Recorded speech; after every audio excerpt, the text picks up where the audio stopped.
one of the questions I get asked the most is how to make children speak back in the language of the parents.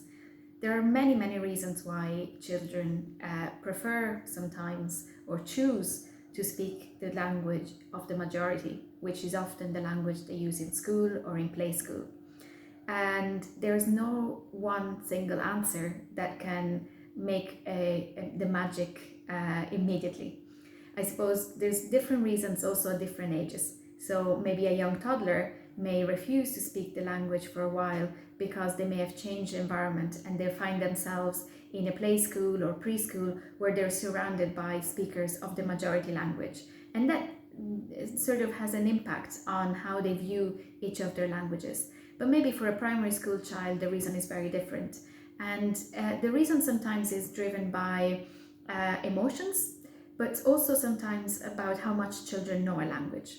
So while it's quite difficult in a video to summarize every single reason and to really go through the wide range of reasons why children might choose not to speak the language of the parents, I wanted to share one technique that has worked for me. So I want to show you a book.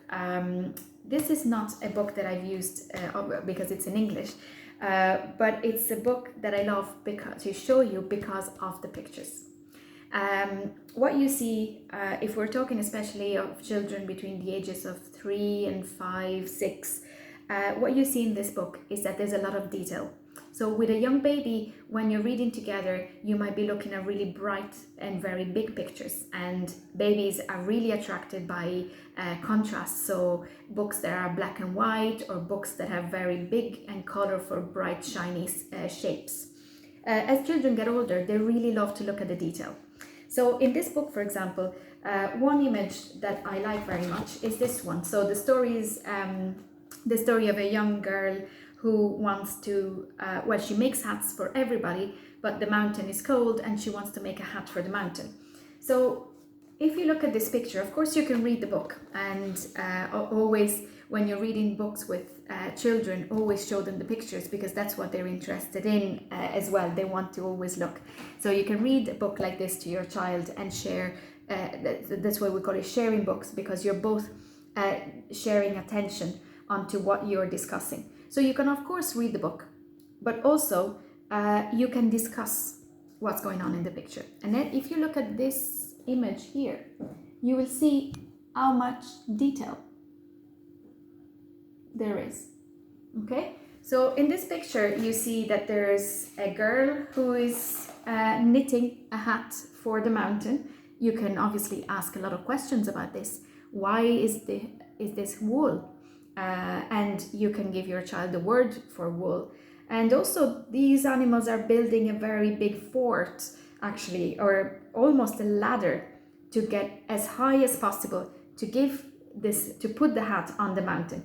But this is made up of so many objects. There are chairs upside down, there are carrots, there are little animals, there are small bonsai plants, and there's a box. So actually, or there's pretty much anything that, toilet rolls. But children really love to look at the small detail, and they will have a lot of questions for you. And you can really use this opportunity linguistically to challenge your child and go, well, would you put a pillow on top of a bonsai plant? And then do you think this wouldn't break? The elephant is going to be really heavy. And really have a conversation about what's going on in this book and link it to the story.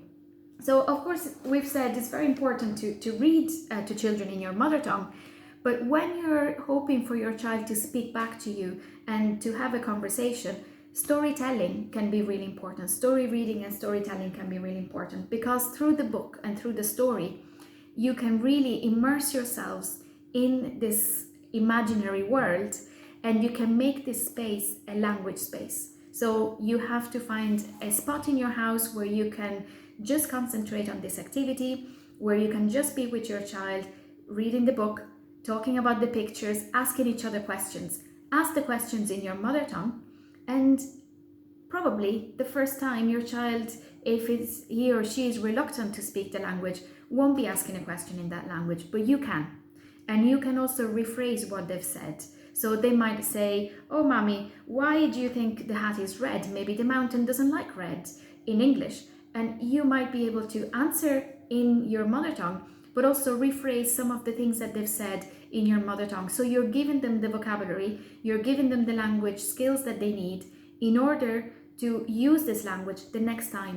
So in this context where you're trying to provide a lot of strong input in the language, it's very important that you use the same book over and over, because not only you're using the language syntax and you're giving input, but you're also working on vocabulary. So in this book, there's a lot of vocabulary related to creating, making, and also animals, because there's a lot of different animals contributing to the making of these hats. But you might decide that for this activity, you might use this book over 7 or 8 weeks, so that you read this book consistently.